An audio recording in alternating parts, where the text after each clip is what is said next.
SB 1286, correct? Absolutely right. Okay. SB 1286. In opposition. Opposition, please proceed. There are a lot of different issues that were going on in this bill when we sat through the Finance Committee. A lot of programs were, possibly going to get threatened. I just want to cover a few things. First off, the DOE already had been doing this licensing, and they said that it took them a couple hours sometimes after school was done in the summer months, and that it was going okay. And they said if they needed an appropriation, that it might be like around $45,000 if there's going to be a position created. And this bill passed out $60,000 plus $100,000 into a special fund that hasn't been created for this, which I think is a little excessive for the amount of money that, one, somebody was doing it for free before, and then the $45,000, which was reasonable, but now it's, I think, way more than what they were asking and what we discussed. Secondly, we talked about the fees for these vocational schools. It was $100, some of the application fees were $50, and this is suggesting to take it up to $2,000.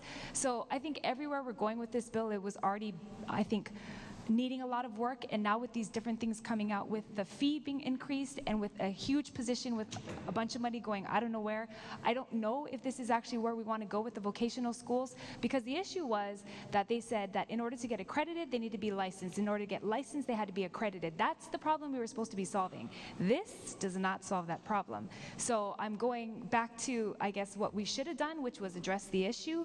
That, and the major concern was that stakeholders wanted to apply for grants, and that's why they needed to get accredited. That's where this all started. So we should go back to the reason why we had this discussion and figure out if we've solved the problem, because I feel like we've just complicated it, increased fees, and put a whole bunch of money into the DOE for a position that they possibly don't need. Thank you. Thank you very much, Representative. Representative McDermott. Mr. Speaker, I stand in opposition to this Opposition, please proceed.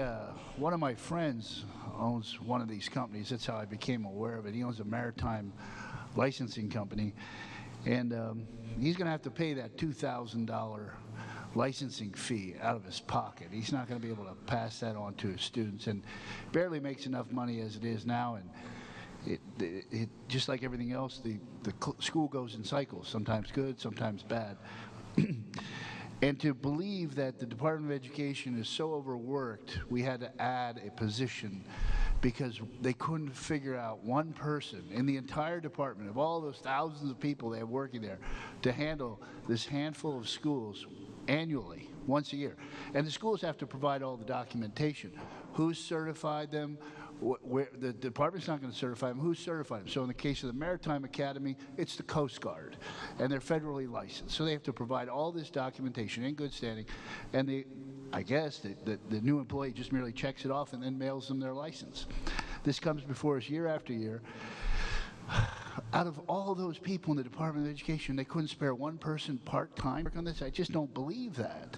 I don't believe that, and we're going to hurt some of these small schools. So it's a bad bill. I've been against it all along, and I'm still against it today. Thank you, sir. Thank you, Representative. Any further discussion, members? Yes, Representative Ward. Speaker, I'm one of the whole caucus that's voting no on this, and I am in strong opposition. Strong opposition. Please proceed. Believe it or not, in my former life, I was a merchant seaman. And Mr. Speaker, as the former speaker said, this is going to inconvenience all of these licensed artisans, the technicians, the merchant seamen. In fact, they said they have to fly to the mainland now to get certified to increase their viability on the oceans. What is gained by this is just about zero, except for some of the monies that are going to be collected, which are extravagant. But overall, Mr. Speaker, this is more of a job killer. It's a job disincentive. It's something where we are meddling too close to the bone here, and we're going to spoil the dinner the way we're doing this. Thank you. Thank you, Representative.